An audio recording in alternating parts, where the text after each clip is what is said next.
खुलुमबाय बड'लेण्ड आपडेटआव बयखौबो बरायबाय। रादाबखौ फरायदों आं प्रमद खाख्लारिया। गिबि रादाबाव दङ चिरां जिल्लानि खासिक'त्रायाव ड्राग्सजों लोगोसे सानै लाइमोनखौ हमनो हादों।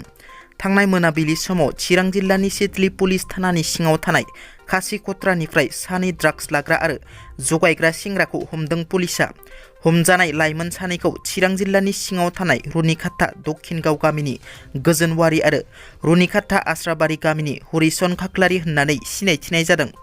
हमजानाय सानै लाइमोनखौ पुलिसआ सोंनाय फिननाय खालामगासिनो होननानै मिथिनो मोननाय जादों। मोनसे गोग्गाथाव आरो गोजोनथाव रादाब। माहारियारि थाखोनि मोसानाय बादायलायनायाव सासे बर'नि फिसाया फाइट राउन्डनि थाखाय सायख'जादों। इन्डियास डान्स पावार बादायलायनायाव बाक्सा तामुलपुर बुबकु सुखातानि रितु बर'आ फाइट राउन्डनि थाखाय सायख'जादों।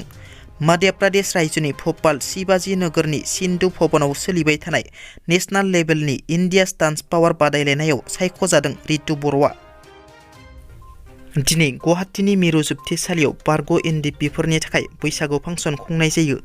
मिरु जोबथेसालियाव खुंनाय बैसागु फांसनाव बर'नि मुंदांखा मेथाइ खनगिरि बिग्राय ब्रह्म बिथाङा बर'नि थाखाय जिउ बाउसोमग्राफोरखौ जोबथेसालियाव जोबनानै दोनजानाय रन्जन दैमारिखौ नायहैनानै दुखु मोननाय फोरमायदों। जोबथेसालि सिङाव देंखोगिरि बिग्राय ब्रह्म बिथाङा हाबनानै दुखुनि मोदै सुखुनो ना खुसिनि मोदै सुखुनो जादों। बिथांमोननि जाबोद जिबोद कारादन्द जानाय गथ' लायै लायै फिसाइफोरखौ लोगो हमनो फैनाय बिसोरखौ नुनानै दुखु मोनदों आरो साफ्रोमबो आफादनि दैदेनगिरिफोरजों बिथांमोननि जानानै शेयार खालामनानै बिथांमोननि गनायनि राहा लामाखौ मिथिग्रोनो नाजागोन एबा एप्रच खालामगोन होनना बिग्राय ब्रह्म बिथाङा बुंथियो। एजिपिनि दैदेनगिरि कास्टम बसुमतारीनि गोख्रों बिबुंथि। रन्जन दैमारिया हाथियार लाना संग्राम खालामनानै गोरोबथा जालांखांबाय। नाथाय आसामाव माखासे आफाद दङ आलफा। बिथांमोना दिनैसिम एकर्ड जायाखै, नाथाय आलफानि दैदेनगिरिफोरा थाङोब्ला रेड कार्पेट बहायो। आलफानि दैदेनगिरिफोरखौ आसाम सरकारा एकर्ड जायाब्लाबो सनमान मर्यादाजों बिथांमोना थांनानै दङ।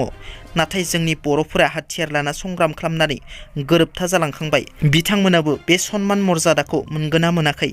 आसामनि असमियाफोरा जोंखौ बिदा फंबाय सानोब्ला एनडिपिनि लिडार रन्जन दैमारिया सागान होबाय, बिटिआर एकर्डखौ एक्सेप्ट खालामबाय। अब्ला दिनै बिथांमोनखौ एनडिपिनि दैदेनगिरि रन्जन दैमारि बिथांमोनखौ आसामनि दैदेनगिरिफोरा फंबाय नोजोरजों नायगोना नायाखै। आसामनि मानसिफोरा जुदि जोंखौ बिदा फंबाय सानोब्ला आसामनि गिबि मन्त्रि डक्टर हिमन्त बिश्व शर्माया बर'फोरखौ अनोब्ला रन्जन दैमारिजों लोगोसे जोबथेसालियाव थानायफोरखौ विदाउट कन्डिशन हगार आरो बे आसाम जौगानायाव खामानि मावनो थाखाय हो होनना कास्टम बसुमतारी बिथाङा गोख्रों बुंथियो। दिनैनि रादाबा एसेनोसै। नोंथांमोना जुदि आंनि रादाबखौ खोनासंनानै मोजां मोनदोंब्ला अन्नानै लाइक, शेयार आरो साबस्क्राइब खालामनो दाबाव। गोजोन्थों।